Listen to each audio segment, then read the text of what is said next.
Is anyone on? I don't know.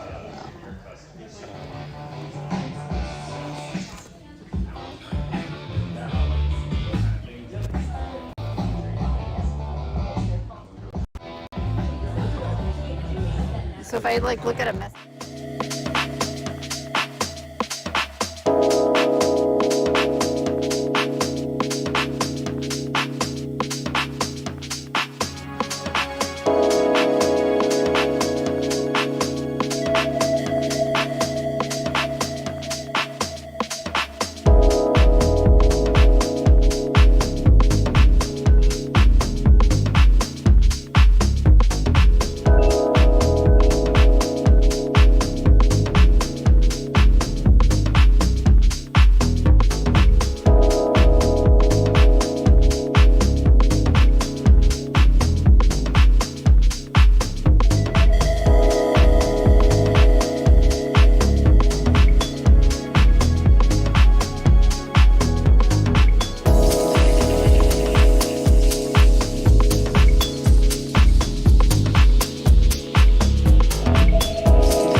Good evening and welcome to CANMs Monthly Meeting, coming to you from Black Market Dispensary and Lounge in Albuquerque.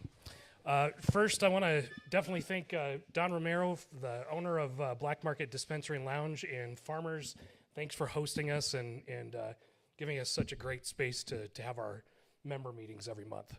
Really appreciate it. Don is one of our board members. We've got Tony Martinez from Lava Leaf, our board chair. We've got Will Brandenburg right over here, our board secretary. Amanda Metzler came in from Oregon. She is one of the co-founders and our policy committee chair. So thanks to our board for being here tonight as well. Quick reminder, our meetings, your first membership meeting is open and free to attend. Oh, I'm sorry. I also missed Barry Dungan from Rio Grande Analytics. He's also a board member. He's hiding for those of you on the stream, he's hiding way in the back of the room and he's hard to see. So thanks for being here, Barry. Reminder that your first membership meeting is open and free. After that, we ask that you please join the association on one of our affordable membership plans. So thanks for coming. Next month, we're going to have a very special meeting. Obviously, legislative session kicks off next month. So we're going to want to talk about what the cannabis industry's priorities are going to be for that session. So we'll definitely have a very special guest for that one and do a nice big blowout right before legislative session starts.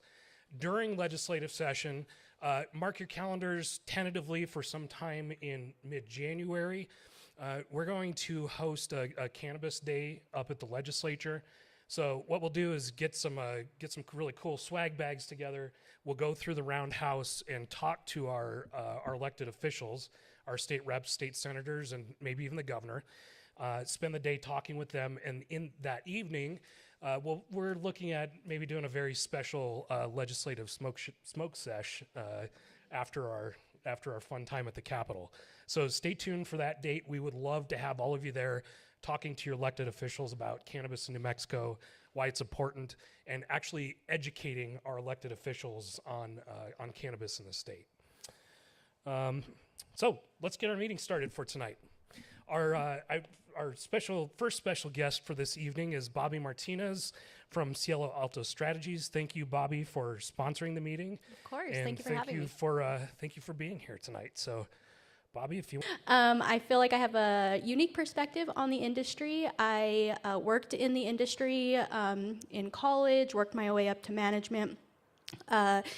Also spent some time with the state over at the CCD as the first compliance director over there, oversaw the initiation of recreational cannabis, hired all of the compliance officers, and got that program off the ground. I was then later recruited by Matt and Pat over at Weeds Consulting, so I spent some time over there for a few years, left everything to have a baby, take some space for family, and now I'm back. So today I'm going to be presenting a new project of mine. as my time in the industry, I have seen that there is a huge hole when it comes to compliance education surrounding cannabis. A lot of what I've seen during my time on the ground, either as a regulator or as a consultant, is a lot of operators have some training, but it usually is never quite missing, or it's never exactly what the standards are. So from my perspective, there are two types of cannabis operators in New Mexico: those who scramble when CCD shows up unannounced, and those who sleep soundly knowing that their operation is bulletproof. Which one are you guys? So we've all gone through inspections if you're an operator, if you're an owner, and we know that there's a long list of things that we need to comply with. One of the things that I think, if not the most important things, is training. We can't follow rules and regulations, and your staff certainly can't follow rules and regulations unless they know what they are and they are trained on compliant procedures. And so over time, I've developed a training curriculum for anybody in the industry, whether you're coming in entry level like I did, washing buckets, or trimming, selling the product over a sales counter, working in a kitchen, or running the entire show. I've really kept in mind that there are different levels in this industry who need this information. So with that in mind, I try to make sure that this training curriculum is for anybody who's working in this space. So the training is 100% CCD compliant. I am currently going through the process with the administration to get it reviewed and approved to hopefully be the first CCD approved training. They currently don't have that process in place to review that, but I am hoping to kind of push this over the edge. So hopefully by early next year, it will be the first. You can take it at your own pace. It's available 24/7. You do get an official, and I'm gonna go ahead and have Matt pop over his screen so I can show you guys what it looks like.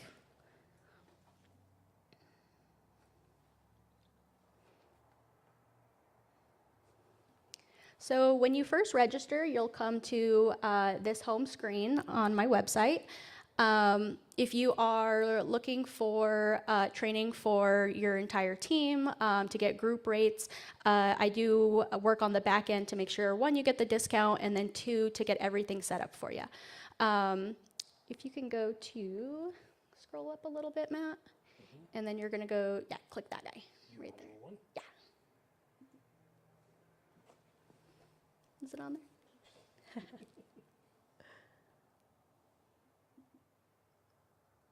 Oh, wait, scroll, let's see, scroll down, all the way down. Sorry. Go for it. My courses. My courses.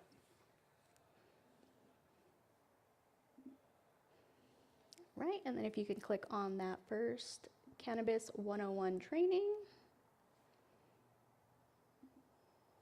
There we go. So there are 10 sections to this course.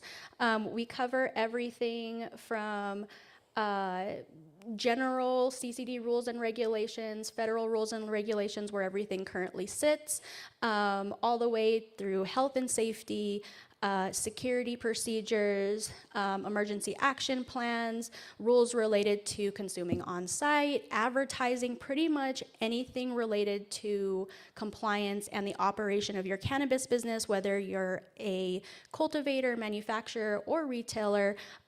Everything has been thought of. I've taken about 2 years developing this curriculum, starting when I was at the state, offered it to consulting clients when I was over at Weeds, and now I have officially put it onto a platform to make it more accessible for everybody.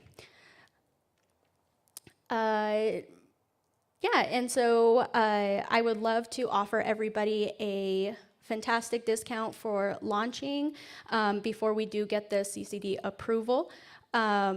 Currently, for any association members, I am offering a 25% discount on top of the group rates. Oh, if you could pop over to the, back over to the slideshow. There we go. Thank you. Oh, one more. There we go. Because I really want to make it very accessible for all operators and team members to have access to this training.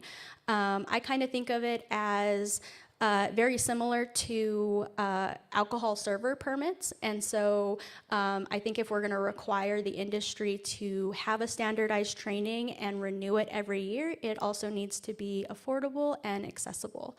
So I'm trying to do my best there, but any feedback on pricing, because that's always a tough one for me, I am very much open to. I also, if anybody is interested at just taking a look at the curriculum a little bit more in depth, I did bring some flyers for you guys all to take and take back to your team. Yeah. I didn't have too much for you guys. I also came to see Johnathan and hear what he has to say. But I really appreciate y'all for listening to my little spiel. And yeah, please reach out if you are interested in getting your team trained, or if you yourself would like some cannabis compliance training. Awesome. Thank you so much, Bobby. Yeah. Really appreciate your sponsorship, the work you do, and your friendship. So. Thank you. Thanks for being here tonight. Absolutely. She's Yeah. been working so hard and has done such an amazing freaking job. Yeah, she's doing Thank a you, fantastic job. You know, I don't say this lightly. I do a lot of the similar work that Bobby does, but she's one of the best in the business here. Appreciate so you. if you're looking for compliance training and help, give her a shout. Thank you. Thanks, Bobby. Johnathan, come on up. Let's have a talk about hemp. It's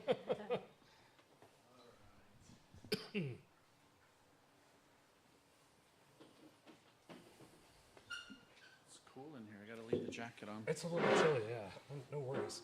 So if you need to move the mic around, feel free. All right. You almost want to swallow it, but I've never been accused of being too quiet, so yeah, me or either, so- talking too slow, as some of you heard on the hearing yesterday. Exactly. Johnathan, thank you so much for being here tonight. We really appreciate it. I know it's a bit of a drive sometimes, so thank you very much. You've been doing a lot of work, obviously on hemp in New Mexico, and with everything that's been happening nationally the last month, obviously. With the action Congress took, and with President Trump signing the quote-unquote hemp fix, I thought tonight would be a good opportunity for us to kind of dive in and discuss. So to start, can you give us a little bit of an outline of what the actual issue has been with hemp in New Mexico and a little bit nationally as well? Sure. So as most of you know, the 2018 Farm Bill had what they called a loophole that allowed semi-synthetic and synthetic products to be produced. Arguably, synthetics probably were never allowed, but we know they're in the marketplace. For those of you that are wondering, what's a semi-synthetic? It's essentially, we took that definition from the state of Colorado, edited it just a little bit, but when we say semi-synthetics, what we're talking about is you take one cannabinoid and convert it to another. And so most of the time, any of you that are familiar with this, most of you should be, I guess, here or listening. We're taking CBD isolate and converting it to Delta 8, Delta 9, Delta 10, HHC, on and on we go, THCV, you know, we can go on and on about what we're converting it to. So the issue has become, and any of you that have kept up with hemp in New Mexico for whatever reason know that starting in January, we really started to kind of try to solve this problem in New Mexico with a bill that we ran through the legislature. Fell just short. Both chambers voted for it almost unanimously, but a little amendment made it go back, and we just ran out of time. But essentially, the position that we have is these semi-synthetic and synthetic products are not being produced in a manner that makes them safe for human consumption. What we're finding is we found up to 46% unknown isomers, byproducts. that people are unaware of. Any of you that have sat in anything I've done, you've also heard me talk about the consumers do not know what they are consuming. So I can get back to the unknown isomers and byproducts in a moment, but just as big of an issue is they don't know what they're consuming. They think they're consuming something that's natural from a cannabis or hemp plant, which we know is the same plant, just with a different total THC, now total THC. But they don't know that they're consuming something that's been chemically altered and converted from something to something else, and all of these byproducts that have been left behind. Mm-hmm. Now, for me, just to give you an idea, the purest semi-synthetic that I've seen over the past year, this year, is probably about 92%, which means there's still 8% unknown byproducts, isomers that people are consuming, or even worse, inhaling. You know, I've had someone tell me, I won't say any names, but I've had somebody tell me, and I kind of, as far as what I know, believe it, that we may be seeing a new strain or a new category of cancers within 5 to 10 years, because people are consuming and inhaling these unknown, undefined byproducts, isomers. Chemicals are probably left behind. Any of you that know the chemicals that they use to produce semi-synthetics, they're nasty. One of them has been banned for personal use in the United States, and I think as early as the end of next year will be banned for commercial use in the United States altogether. And they're using this to convert CBD isolate to all of these other cannabinoids. So it's unfortunate that people, a couple of things. One is they don't know what they're consuming, or they believe they're consuming something natural from a plant like cannabis or hemp or CBD, and they're not. And secondly, again, with these unknown isomers, byproducts, our bodies do not know how to absorb or digest those. And that's what the concern, and the person that I referenced a moment ago is concerned that we're going to see cancers from this, because your body is just storing up or doesn't know how to deal with these unknown byproducts, isomers that we're creating through this process. So I guess this, whoa, excuse me. I guess this would be a little akin to when vapes really started to become popular. We started to see a lot of issues with like gas station vapes and that kind of stuff, right? Yeah, and you know, unfortunately, here in New Mexico in the hemp industry, we deal with vapes a little bit, but not a lot. But those issues with vapes continue. If you're not buying high quality products, high quality devices, those products are continuing. In June of this year, I sat at a meeting in Denver where somebody gave a 1-hour presentation about vapes, and after an hour, we were all like this, literally. Yeah, I can imagine. Because, you know, people are just trying to make it as cheap as possible and not really taking into consideration what the device is leaching, what the chemical reaction is with an acidic cannabis product that you're putting in contact with a metal. Yeah, exactly. And what that creates while you're waiting for it to be sold. Well, and not only that, but these, a lot of these, or really most of these hemp products don't face any regulatory scrutiny at all, especially on the testing side. And we all know as cannabis operators, we put a ton of money into testing our products to make sure they're safe for consumers. So is there anything that the state's looking at as far as addressing that side of the issue too? Sure. So with the permanent rule or a rule amendment, or people call it different things, that we just went through a hearing yesterday, we had no opposition, no other technical testimony given, no negative comments. So, you know, it's our anticipation that it will be signed as is and will be put into law the last week of January. We have stepped up the testing in New Mexico. Now, the issue that we have, and I can talk about that in a moment, the issue is no regulatory authority has jurisdiction over retail in New Mexico in the hemp industry. And so all of these rules and regulations that we just put together, I say we, you know, but we all know. That's my job. I'll be... The federal government helped me not be the total bad guy 2 weeks ago. But so we can talk about those testing requirements, but the concern that we've had, and the only questions we had yesterday were, this still doesn't help us at retail, right? And the answer is no.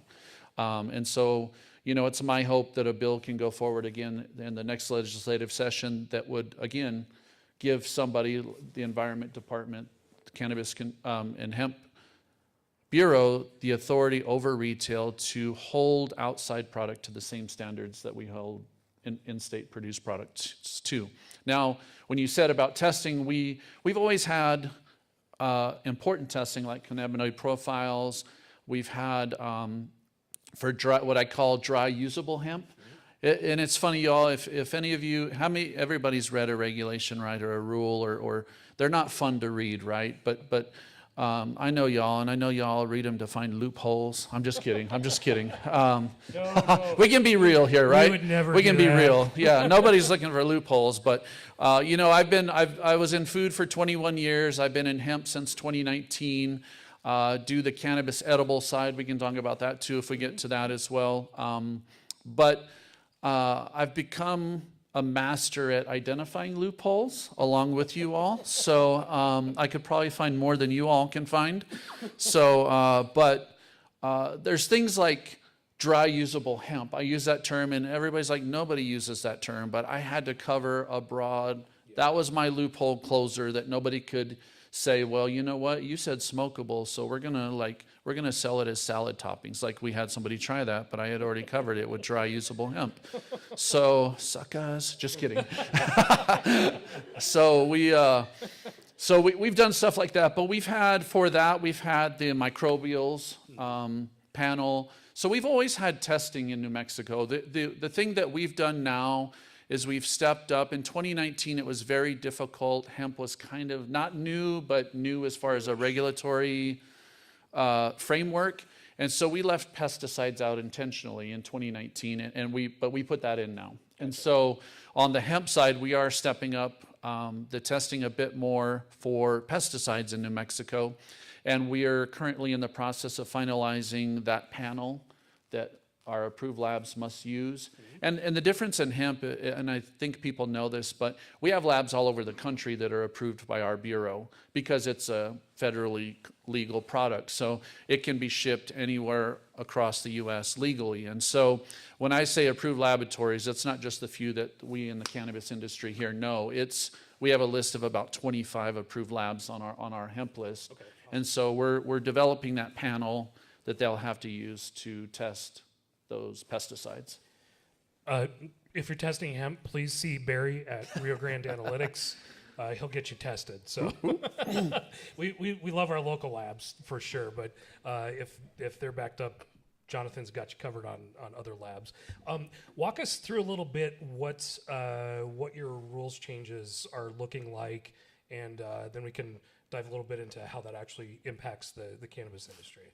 Perfect. So the biggest thing in the rule change is we ban semi-synthetic and synthetic products in New Mexico. We produce, I see clapping out there. I can always tell when I'm in a cannabis crowd versus a hemp crowd. Just kidding.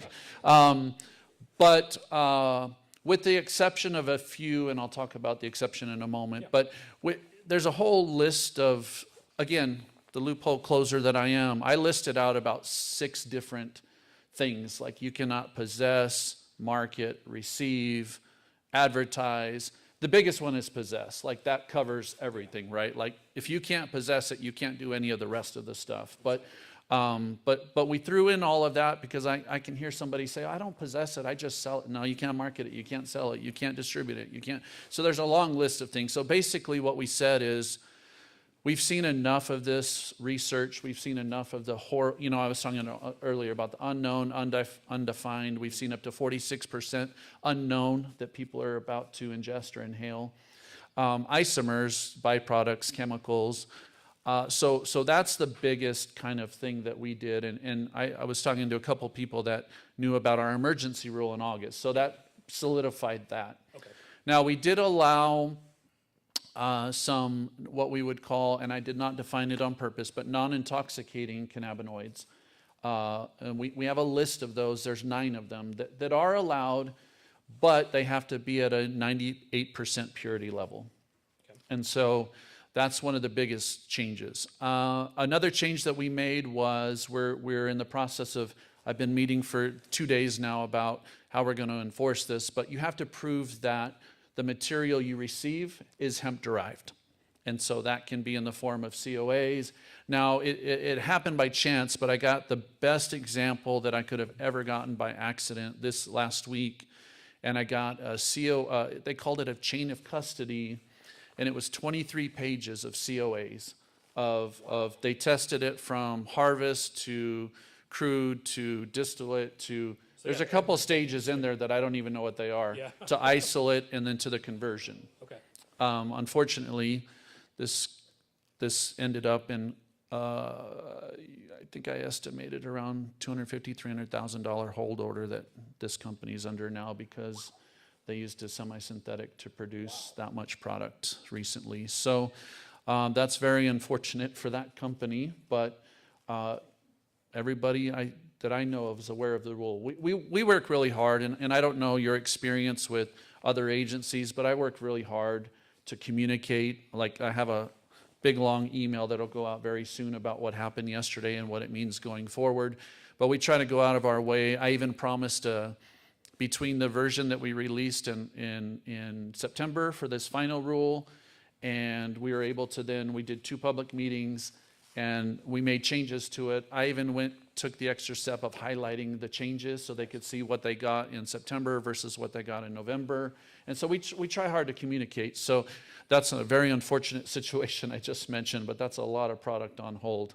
So other changes that match cannabis, one is the food handler card requirement.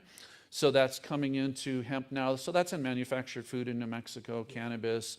The city of Albuquerque sniped my wording and put it into their food regulations now. Good to be first, though. Yeah, I mean, it's public record, so I guess they're allowed to. So what are some other changes?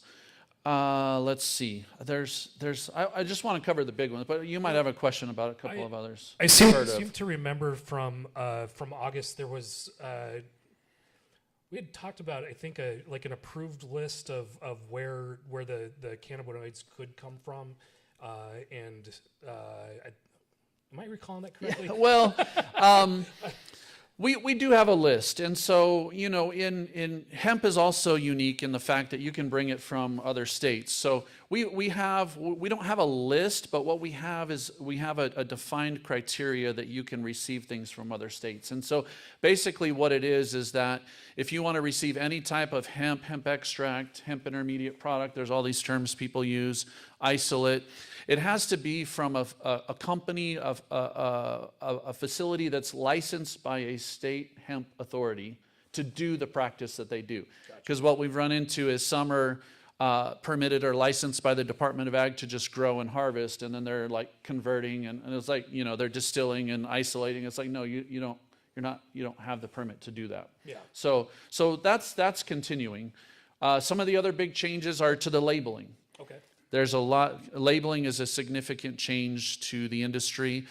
We've put a lot of safety that you all are used to in cannabis about pregnancy, about impairment, Poison control. keep out of reach of children. Mm-hmm. So that's big and that's new. One of the other big changes that's going to affect some people, will affect companies here in New Mexico, is we made a per serving and per package total THC limit. Okay. And one of the big things that any of you that have heard me in any of the public meetings I've done, I'm really big on creating a clear distinction between the hemp industry and the cannabis industry. And right now in New Mexico, just because we didn't know what to anticipate in 2019, and we didn't even have a full-time bureau or a full-time staff, I was kind of doing it, as a side hustle there on the food program.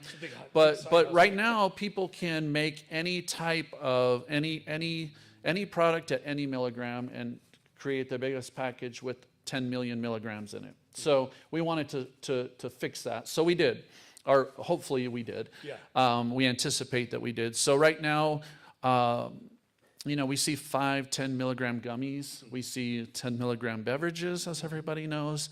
Those will, again, not at retail right now because we can't control that, but at products manufactured in New Mexico, we now will have a 2 milligram per serving limit of total THC and 20 milligrams per package limit for total THC. Gotcha. And just remember, these are for hemp products. Yes. Which are still unregulated at the retail level in New Mexico. So that's really where the big issue comes in, Yeah. I think, right? So I know you mentioned last legislative session, there's a little bit of a fight about a hemp retail bill.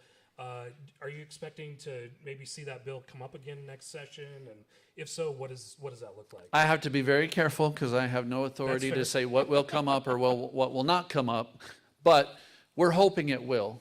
And the bill last year did essentially what we've done in the emergency rule and now in the final rule in banning synthetics, semi-synthetics, other than some non-intoxicating, very highly purified.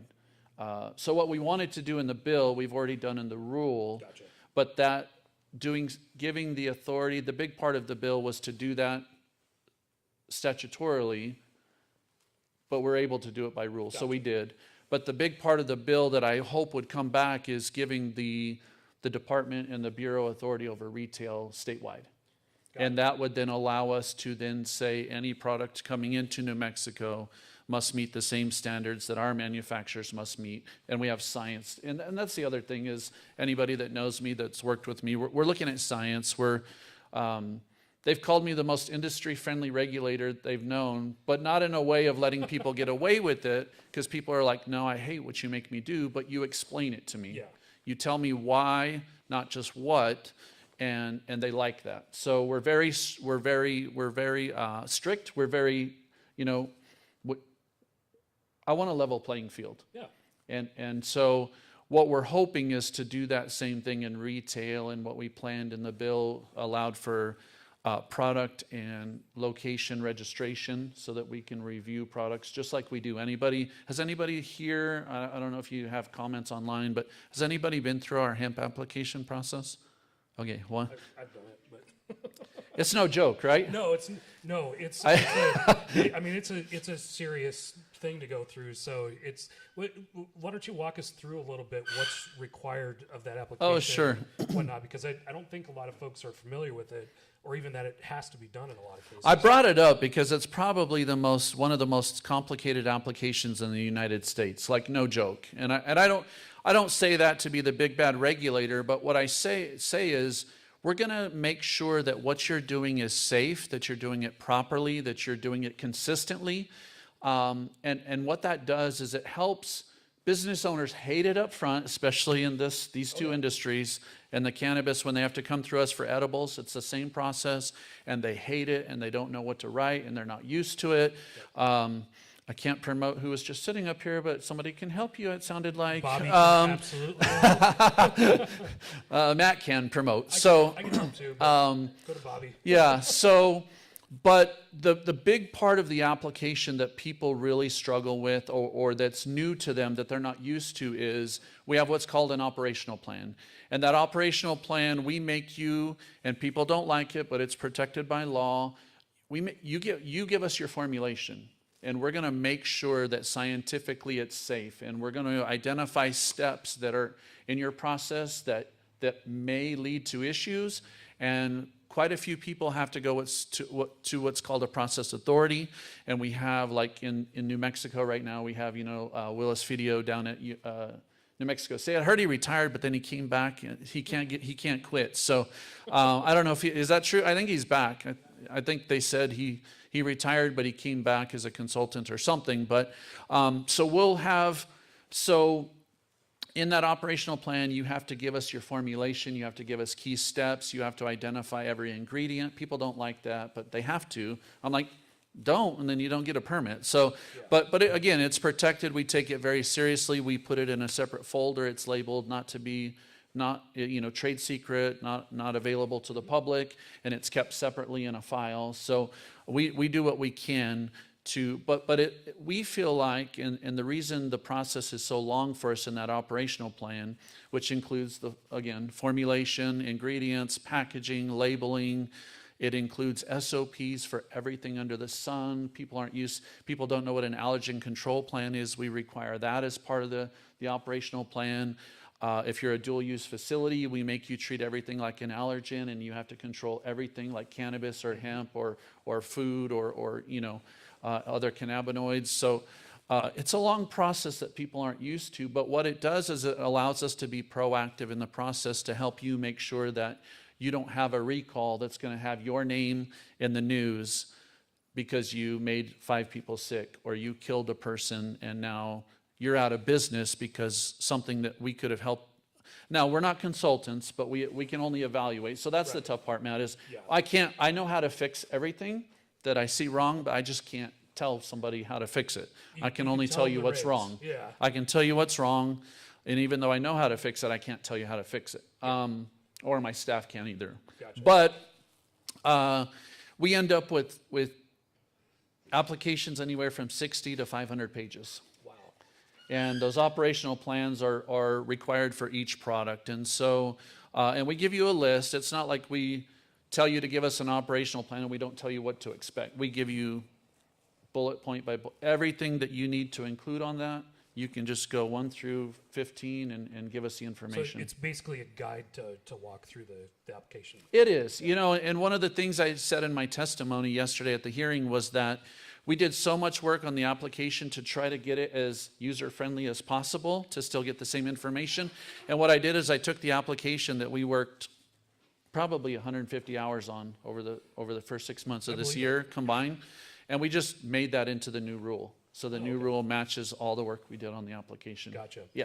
So for cannabis licensees and operators in the room and online, what, if anything, do your rule changes do to impact the cannabis industry? Sure. Well, the biggest thing is the semi-synthetics and synthetics. And anybody that, let me start by saying what we do. Is that okay? That's perfect. So if you're doing cannabis edibles in the Environment Department jurisdiction, you have to have a permit with the Cannabis and Hemp Bureau. And what is considered in the jurisdiction? Good question.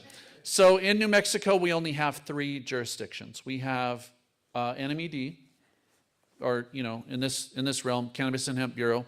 We have the City of Albuquerque Environmental Health, and then we have Bernalillo County. I'll just call it Environmental Health. Yeah. That's not what it's called, but It's close, though. yeah, it's close enough. And so the only questions come in the Albuquerque metro area where on one street corner along 4th Street, we have 3 different jurisdictions on 3 different corners, and one restaurant's in the parking lot of another restaurant, and they're 2 different jurisdictions.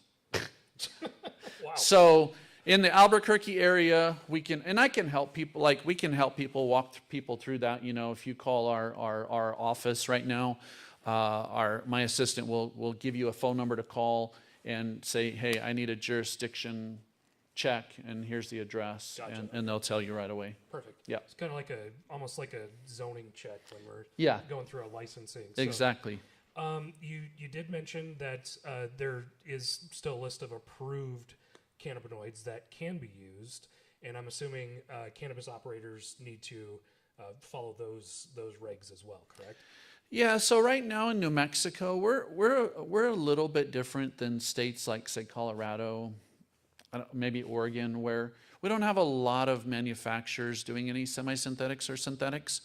And so the rule as far as manufacturing didn't make a huge impact on the industry. Now, I'm not saying it didn't make any, but it didn't make like Colorado that's still, I don't know how many hundreds of millions of dollars that Colorado produces in semi-synthetics and synthetics, but they don't allow it to be sold there. If nobody knows the law in Colorado, they allow it all to be made, Gotcha. but they have to ship it outside of the state. Okay. And so the biggest impact, I think, would be some people, now let me pause there and say one of those words when I was saying like you can't possess, market, one of them is you can't manufacture. Gotcha. Okay. So I know that that's impacting some of our cannabis operations here in New Mexico that we're doing conversions Oh, okay, gotcha. Yep. from CBD to CBN or whatever they're doing, you know. So that is impacting some of them.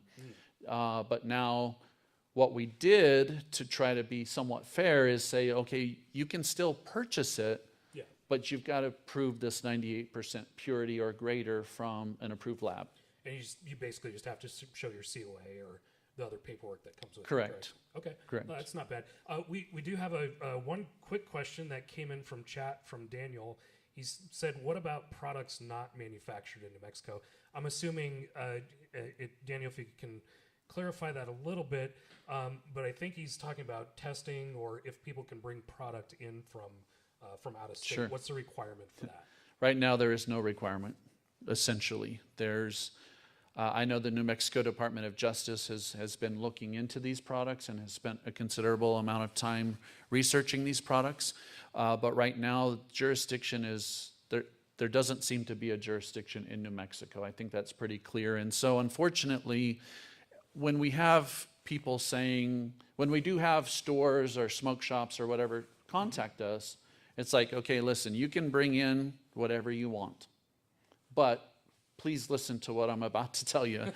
And please use reputable. Please use somebody that's light. And we walk them through what I said earlier. Make sure it's from a state where the person has the proper license, where they're manufacturing it properly. At least do that. Gotcha. We are aware, and again, we don't have jurisdiction, but I'll actually be having a conversation with somebody tomorrow that we know their product is being made in another state and distributed here, and it does not, it's a fraudulent product. And so, again, we don't have jurisdiction over it, but we're going to let them know that we have seen some test results of this product and they need to do something about that product. Yeah, it seems to me like a big part of this issue is that there are probably quite a few fraudulent products on the market, and that's why retail authority is needed eventually. But you're also working, working on this new rule. So really, it's about consumer health and safety. Yep. So did he say anything? I think that's what he was looking at. Yeah, I think so too. There's another question. So products that are over 2 milligrams will be next to 2 milligram products? Not quite sure what. I think maybe well, I'm not sure. They can clarify. But so if you have a hemp or CBD shop selling out-of-state product and in-state product, yes, there is going to be a differentiation right on the shelf. Yeah. Product made within New Mexico will be limited to the 2 milligrams per serving, 20 per package, and it can be right next to the 25 milligram drink. Gotcha. Let me add something real quick there. Sorry, Matt. I just thought of this because another important thing that people need to understand, and the change, going back to the changes real quick, but when we're talking about 2 milligrams per serving, 20 per package, we also defined what a serving is going to be. Oh, okay. So again, loophole, y'all try to be tricky. I know y'all looking at me over there all innocent-eyed, but no, what we did is we didn't want people to say, okay, well, my 12-ounce beverage is 6 servings. Yeah, right. No, it's not. It's one. It's one serving. Yeah. So we also defined that using what's called the Code of Federal Regulations, and the FDA uses it for food package sizing. So we've defined that through that process as well. Gotcha. Okay. I think we had a question out there Yeah, too. and real quick, I just realized we have another board member in the room that I forgot to shout out. Uh-oh. Mano, I apologize. Mano Otero from Cowboy RX, one of our newest board members. Thanks for being here, Mano. He's really stepped it up here since he's become a board member. All the tables and chairs in the room, Mano always brings for these meetings. It's a giant help, pitches in with food, so we really appreciate you, Mano. Actually, yeah, let's, why don't we go to questions from the audience now? Chat, go ahead and fire up more of your questions. We'll keep answering those. Veronica is going to set up here with her gimbal and microphone so we can get a little live coverage in the room. So if you have a question, pop your hand up. Veronica will come running to you with her setup. And folks online, you'll be able to hear and see folks answering questions in the room too. So stand by so we can get you covered. But again, chat, if you have questions, let us know. Put them in the chat and we'll answer them for you. Let's live go.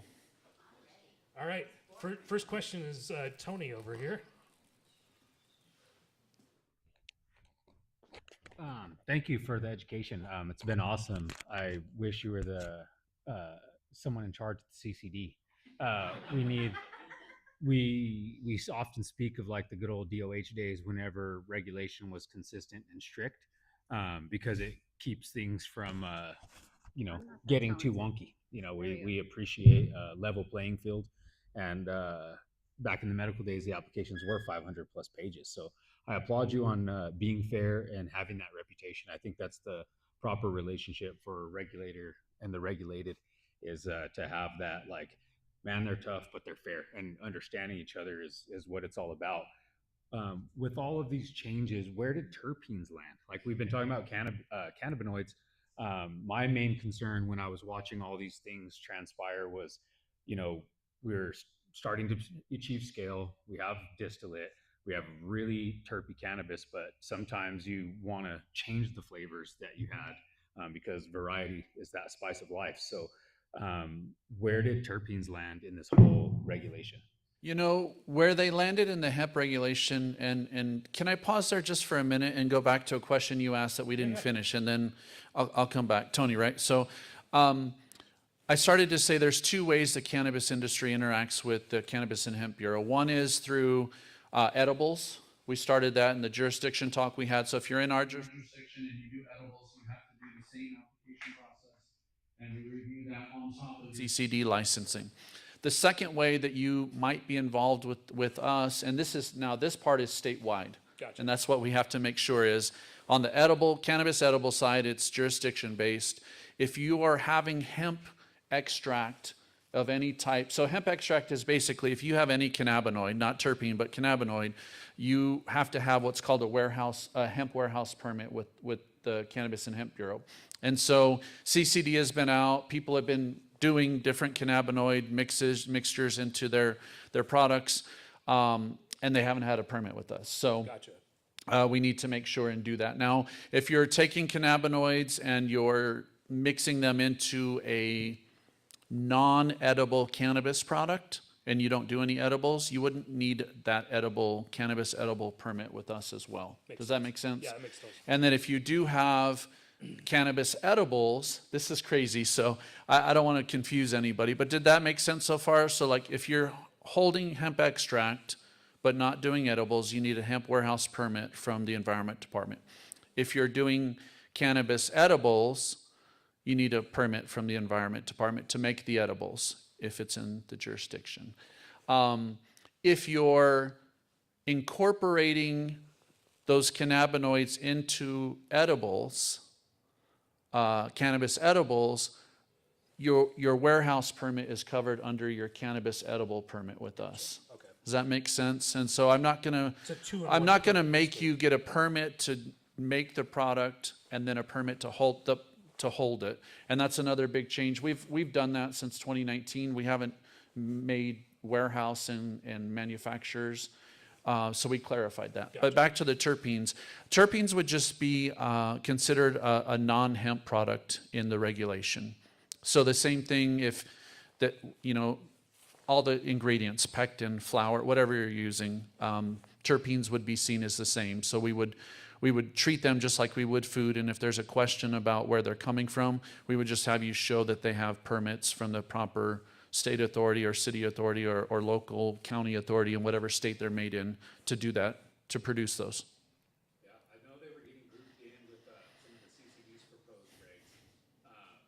You know, terpenes were specifically named next to things like vitamin E acetate and things, and so I'm like, okay, there's a huge difference. We're painting way too broad of a brush here because these terpenes exist naturally in the plant. We're just getting them from hemp because they're more abundant and it's the ones I didn't grow. So we just want to, you know, be able to, for those budget products, you know, mix them in. So From our perspective, they're just like a non-hemp ingredient. well, thank you for your perspective. Thanks for coming tonight and educating us. And I hope some of that rubs off. We look forward to having these licenses be harder to get and to keep. So that way they are seen more as a privilege than a right. Thank you, Tony. Another question online. Thanks again, Daniel. What about products manufactured in New Mexico and sold in other states? Is there anything that covers that or will cover that? Do we care if somebody makes something here and ships it out of state? How is that handled? Well, there is a variance process that we don't typically advertise, but those of you that are here and listening, I guess you'll get to hear a little bit more. Because I want, and this is part of, Tony, like my fair, if you're not smart enough to read and see that you can get a variance, I'm not going to tell you you can get a variance. But you all are privy to that since you're here and listening. But there is a variance process that we can consider that. Gotcha. Meaning, now what I will tell you is, there's not a high probability that if anybody wanted to do what Colorado does with their safe harbor law and bring in synthetics and then ship them out, there's not a high probability of that. Got it. Because we're about protecting public health, whether it's in New Mexico or Indonesia or whatever 100%, yeah. country you're shipping it to. Yeah. But on the milligrams per serving per package, there is a mechanism in place for you to apply and demonstrate that you would be manufacturing it here, but sending it where it is legal. And there's a process in place for that. That's awesome. That makes really good sense. Wait, make sure you say that again when somebody says something to me next time. Just so you know, this is He's tough, but he's fair. and it'll be on YouTube, so people can go to our YouTube channel and replay it. Oh, dang it. I We take put it it all on back. Had another question over here. Thank you, Erica. Hi, I'm an owner of Carver Family Farm. I have a question about making sure that if we do have the Department of Environment, the Albuquerque one, we have all the licenses. We've jumped through all the hoops and everything, and we're integrated and we do all the things, manufacturer 3. But we make our own tinctures using our own THC that we extract in-house. And then I'm curious if we're using our own THC with a CBD isolate that we brought in from an approved source from your list. Is that something that I'm covered under the Department of Environment? You should have a warehouse permit with us as well. Even though it's edible and I'm manufacturing and creating it. Well, if you look at hemp extract in addition, it's basically anything that was derived from hemp, right? And so the state statute says if you're doing anything regarding hemp, you have to have a permit with the Environment Department. And so that's why we created that warehouse permit where we wouldn't be involved. You have your CCD, it sounds like you have your City of Albuquerque for edibles. The issue is you're still in possession of a hemp extract, a hemp derived ingredient without a permit from the Environment Department, who has the authority to make that legal for you in New Mexico. Does that make sense? Kind of, but so if I were from the same place that I bring in that isolate and am I able to titrate my own tinctures, I could order a CBD tincture from them and bring it in and just sell it without manufacturing it. Is that still under warehouse? So any retail, what we would call, we call it a hemp finished product. You might know it as I think they call it a cannabis product, right, in the cannabis industry. Finished, Yeah, any retail, ready packaged for retail product, there's no permit required for anything. For if it's coming in from out of state. And that's what we've been talking about with the retail. And I'll help try to connect the dots a little bit. But yeah, so if you did a tincture that somebody made in Colorado or Utah or wherever it is, you could please don't do this, but you could bring in tinctures that somebody made in their bathtub, and there's no rule against it right now, but please don't do that. No. That's why I want to have control over it. ideas. No, I'm kidding. Yeah. None of you would do that, I know. But the answer is, if you bring in a tincture that's ready for, it's a finished product, no permit is required from us whatsoever.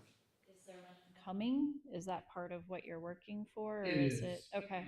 So then that product I don't know if it passed.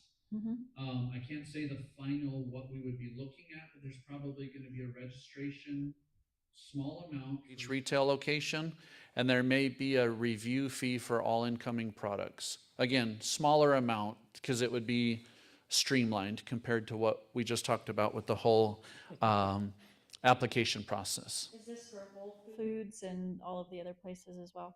Yes, ma'am. Okay. Anybody that has a hemp-derived product would have to likely do what, I mean, that was the intent of what we did. Which actually is a great question, because you can walk into places like Whole Foods or Total Wine and Spirits and you can buy a THC beverage right off their shelves. And it completely bypasses all of the regulations that we have to go through as cannabis operators. And let's make sure we don't end before we talk about a little federal before we leave. We will for sure. Okay.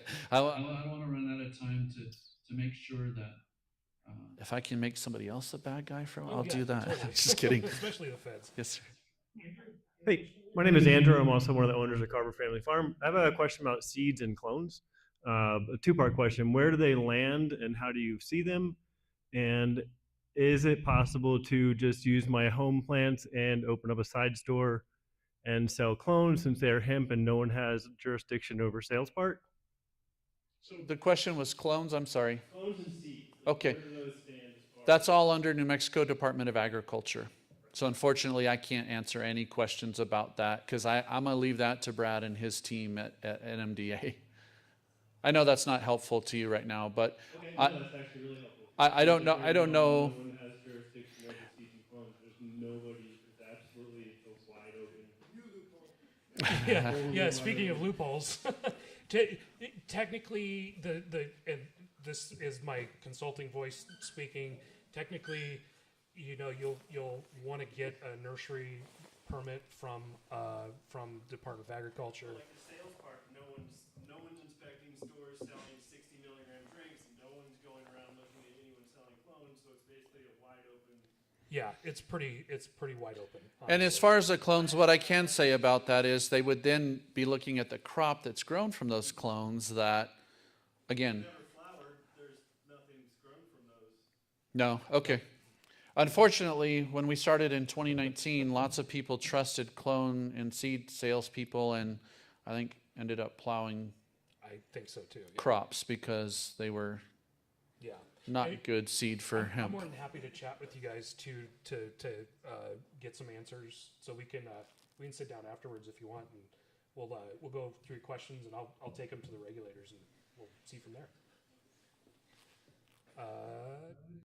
Yeah, no, definitely seems like it's the newest loophole, the whole clone thing. So hopefully, but so if we have, I want to elaborate on what Erica was talking about. If we have CBD that we're, purchased CBD that we're infusing into cannabis products, we need to now have another warehousing license for that? Am I hearing that right? Yeah, and so the answer is yes. What I want to be clear is it's nothing new. It's been since 2019. Correct. We're just now working with CCD more, and as they come across people that are in possession of what we would call, hemp intermediate product or yeah. So I actually defined hemp intermediate product, which isolate wouldn't fall under, but I'm just trying to give you a mental picture. Anything that's not in a final form of retail packaging, and you're using it to create another product, that would be, by definition, is basically hemp extract, which requires that permit. And I'd known this guy. We were just catching up for a second out there. He was one of the OGs that got me locked in a stinking CO2 extraction thing for butane extraction. Bro, that was 3 hours you got me stuck in there, man. I was like, it's just a false alarm. Let me out of here. It happens. Anyway. I mean, and I don't care. I'll tell on myself, but yeah, we infuse, CBD isolate into some of our THC products. We have every other license I thought we were supposed to have. I thought we bypassed you guys because we were under the Albuquerque jurisdiction for our edibles and stuff. But yeah, I didn't know we were supposed to have. Is it hard to get? No, is it expensive? No. It's very short application compared to everything I've talked about. In a warehouse is, you're basically, we exempt you from 95% of everything I've talked about. And so it's pest control and. No, it's a shorter one. I promise. I shortened it a lot. Shorter. Yeah. Much shorter. Now everyone's like, okay, we'll tell on ourselves. We need a hemp warehouse permit if it's short. We're one of the largest manufacturers in the state, and we didn't know that. And we pride ourselves on being extra compliant. And we have every other damn license and permit and whatever else. But anyone yeah. who knows me, man, we'll just work. We'll get signed up for it. And the biggest part is going to be the money, which again, it's not. I'd have to look, but Gotcha. For the smaller locations, the money's the issue, not the application in this case. Yeah. Do you think we're talking like thousands or? It's either 500 or 1,000. It's one of those two. I can't remember. Gotcha. I only wrote the rule, but that was 6 years ago. I slept a little bit since then. Annual. Yes. My other question was going to be, you know, how the state's dealing with like the smoke, and I don't know if this was talked about earlier, but dealing with the smoke shops and the intoxicating hemp products is, I mean, I know Albuquerque has put out a ban on it, but as far as the rest of the state, I mean, what are you guys doing about that? It goes back to that bill I mentioned. We needed it to pass, and I would have already, no. But again, I'm hopeful it'll come up. I know Matt really well now. I know some of you better now. You all can support it, and it'll help, right? All this new stuff just stops licensed New Mexico manufacturers from making those synthetics or whatever, intoxicating cannabinoids out of hemp, but not any retailers from selling them, right? Okay. Well, let's make the feds we'll go back to questions here in a sec, but let's make the feds a bad guy like they always are anyway. Tell us a little bit about what's happening at the federal level and how it could impact what we're working on here. Sure. So what I'm going to say is I'm going to give you kind of an interpretation of what I've made. I took the section 781 from the continuing resolution, took that language. I went and found the stinking Agricultural Farm Bill of 1948 and 46 and plugged it in there. That's what I did, because I don't want to trust anybody. I'm with you. But what I want to, I'm just prefacing, what I might say now might be off a little bit just based on interpretation and what happens. But essentially, what we found 2 weeks ago was semi-synthetic, synthetics were banned. We found that the FDA has been tasked within 90 days to come up with a list of cannabinoids, that can be naturally derived or found in a plant. They've been tasked with finding interpretation of a container, which that's going to be the tricky, like everything in the bill made sense. I was surprised from the federal level until it got to, we already defined container, but FDA, we want you to give a further interpretation on container. I don't know what that's about. But, so yeah, synthetics, semi-synthetics will be banned. The big one that is really going to hurt altogether almost is containers, which we call it a package. The FDA calls it a package. I don't know why they use the word container, but they basically define container the same way FDA defines packaging and food. Cannot contain more than 0.4 milligrams of total cannabinoid, what do they call it? Tetrahydrocannabinols with an S. Oh. And they say, and I was trying to figure out are they talking about, you know, and this is why I said don't take everything I'm saying as this is the law. Yeah. But I'm confident in most of what I'm saying. I just looked at Grok and said, what do they mean by with an S at the end? And Grok said Delta 9, Delta 8. Yeah, all the deltas. The deltas. Yeah. But then they also added in there, and any other cannabinoid that has the same effects as tetrahydrocannabinol, as THC. Oh. So what they were covering was if somebody decides to breed a very high Delta 9 plant, which I don't think exists, but that's now counted in the 0.4 milligrams per container. Got it. So basically what they did was they made the hemp industry non-detect. Yeah, gotcha. That's what it, so we got the semi-synthetics and the synthetics taken care of, they did. And then they basically took care of any intoxication chance whatsoever. Got it. So there might be a question that comes up. I'll just head it off. What does that mean for New Mexico? So that's next November 12th or whatever it was. It's a year from now. A year from, yeah. So the next question that might come up is, what does that mean in New Mexico? And I don't know. I've already written like what happened, what paths New Mexico can take, and then that's obviously way out of my control of what direction the state would take. Well, it means nothing for the cannabis industry, right? The R-regulated cannabis industry. It's just the hemp. I think that's a state versus federal thing. Yeah. And that's what we're really saying. Right, aside from Yeah. the considerations we discussed already with sources. Because any product you is going to be considered a cannabis product, not a hemp finished product. Yeah. Yeah, exactly. And then again, we've already taken care of the semi-synthetics and the synthetics, although according now to the federal law, those semi-synthetics or synthetic non-intoxicating at 98% purity that we have allowed by rule, that will go away. Or maybe not, because then again, you're taking it into the cannabis market that's federally illegal anyway, right? So it could be They'll still allow CBD, CBG, CBN, the non-intoxicating. natural. Yeah.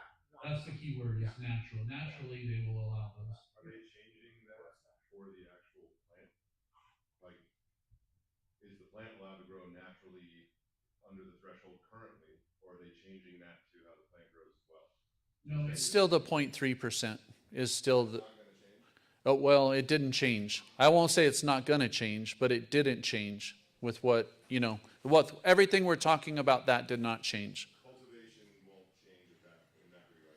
Other than some states have not used total THC, and we're not going to get into why, but New Mexico has always used total THC. So as far as like cultivation of hemp in New Mexico, I don't believe there will be a change. What about extraction of CBD from cannabis? So I'm a breeder and I can easily breed like a 20-to-1 and test hot for cannabis, send it to Johnny and have him pull the CBD off of it. Can I use that? Question for the online Oh, yeah. folks, since you couldn't hear it. What about extracting our own CBD from our plants here in New Mexico, basically? And again, I'm going to have an answer that's not, you're not going to like, but that would be a CCD matter, because it's cannabis related. So that would be a question. Came from cannabis, it would fall. Yeah. As far as I know. I wish I could help, but I can't. Yeah. And I will definitely not speak for CCD. Specifically, I'll name names. Fruit of the Earth grew, oh man, they grew some monster CBG and CBD strains that were like 1-to-1 or heavier on the minor side. And yeah, there was never any issues. We did all kinds of stuff with that. So, yeah. But it was cannabis because it was well over the hemp threshold for THC. Or whatever. So, yeah. We do have another question online real quick. Does a dispensary require a hemp permit to sell edibles that come through a CCD approved manufacturer? That's again another CCD question that I don't feel comfortable answering. I think I'd agree Yeah. with that too. Okay. after reading that. I think there was another question over here from Bobby. I just wanted to make a comment off of Erica's question and Donnie's question related to the hemp warehousing permit. I'm getting a lot of clients coming to me with a lot of confusion as to what hemp permits they're needing. At the end of the day, it ends up being the hemp warehousing permit. But even with the regulators at CCD, it seems like they're also confused. And just for everybody's awareness, the CCD regulators have been marking failed inspections when they're coming to manufacturers who don't have those permits. They can answer the questions as to what permits you need, but you're failed. And so if you, on your end, on the inside, could work with the CCD to clarify what various hemp permits exist, especially for the regulators who are going out on the ground and inspecting these facilities, I think that would go a long way. Be glad to. And I mentioned to somebody earlier, I'll be at a conference with CCD next week, so we'll sit down and we'll have a talk about that next week. And I just need to know about it. So now I know about it. So now I can help. You guys should put out a notice. you guys should put out a notice outlining that rule, I guess, like you said, that's been there for so long. We'll get it settled and we'll get it. I just need to know it's an issue, and now I do, so we'll take care of it. Awesome. Will. My assistant isn't here taking notes, so. Barry, Matt, remind me. Just kidding. I'm just calling out all names. I know Bobby emailed me now. And honestly, no, I'd be more than happy I'll to do remember that too. one. Yeah. We can, as an association, once you have that conversation, let's you and I have another talk, and I'll make sure all of our members are informed as well. Perfect. All right, double mic'd up here. Okay. Thank you for being here, Jonathan. It's really nice to meet you. Education is super valuable to us. My question is around enforcement at retail if hopefully you get the teeth there. Can you tell us a little bit about what you have been thinking or planning in that direction? Sure. So if that authority was given to us, I can talk hypothetically for a moment. Yeah, just hypothetically. But I do write the rules, so Wish list. it'll be pretty close. And I would anticipate if we do get authority, there would be an emergency rule. That means there's no public comment or feedback whatsoever. We justify it through a public health emergency, just like we did the synthetics and the semi-synthetics, and people have to do it. I'm all about the level playing field. I think I said that earlier. Somebody mentioned it. That's what I want. I want, and again, let me just say something that the facility I mentioned earlier that is without $250 to $300, maybe $400,000 of product right now, they skipped my process and they're paying for it right now. That's what happened. And we would have caught it before and they wouldn't have wasted all of that time and effort and money. So what I anticipate is holding those products to the same standards. Now, what we're going to have to determine is what do we give a grace period for and what do we not. And what I would tell you is we'll have to give grace periods for things like serving size, serving milligrams per serving, milligrams per container, labeling. They'll have to be longer than I gave our New Mexico manufacturers for that. But things like synthetics, semi-synthetics, total THC above 0.3, that's all going to be automatic and right away. And it'll be, I'll admit, it's going to be whack-a-mole. And I know you all hate that, but like I just said, if I don't know about it, I don't have enough people to go to every smoke shop or whatever in the state dispensary looking for these things. So bring them to us. If that time came, and if you found some, you tell me about it. We're going to get someone there as soon as possible because I believe in that level playing field. But that's what it looks like. So we would write a rule. We would set the equivalence to what New Mexico manufacturers have to meet. We would pick what's super important. I think I just said the main two, right, that are super important. And then we would just start enforcing. We'd have to do some education. We're going to have to work through that. The other issue, though, is by the time all that's in place, we're almost at that year. Yep, that's right. Very close. And now we're all down to non-detect. But now there is at least one large company that's making synthetic CBD that I've been told. And so that would be a part of how many products is that really in. And I'm told it's a large facility. You may know, somebody may know more than I do, but I'm told it's a very large national or worldwide facility cranking out this CBD.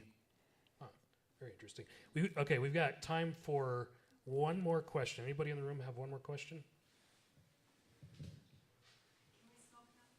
Nothing? All right. Well, since we don't see any other questions, Jonathan, thank you so much for being here I appreciate the opportunity. Really appreciate your time. Is there anything you want to let us know in closing? Just don't be afraid to talk with me. Don't be afraid to just come and they'll probably be to my team first, but don't be afraid to come to us and have a conversation with us. The biggest thing for me, and I know this might sound a little bit odd to some people, Tony might like it, but the biggest mistake you can make with me is lie to me. Honestly. Yeah. If you come to me, who was it? Was it Bob? It was Donnie that just said, I didn't know I needed it. I'm going to take, you heard what I told him. Let's just take care of it. Just work on it. You come and tell me, we'll get it taken care of. And so don't be afraid to come to us with questions. Don't be afraid to come to us and just say, hey, we just learned from this podcast that we're messing up, don't be afraid to do that. We'll just fix it. We're all about just getting you into compliance. Now, I will say, if something's terribly wrong, we're going to have to fix it. Yeah, of course. But don't be afraid to come to us. I think there's a big hesitancy amongst all industries to come to regulators Yeah. with problems, but you don't have to be that way with us, because we're more than happy to work through it, with the understanding that if there's something that's a terrible health concern, we're going to have to address that first, and then we'll fix it. But just be comfortable in coming to us and chatting with us, and we'll help you walk through it.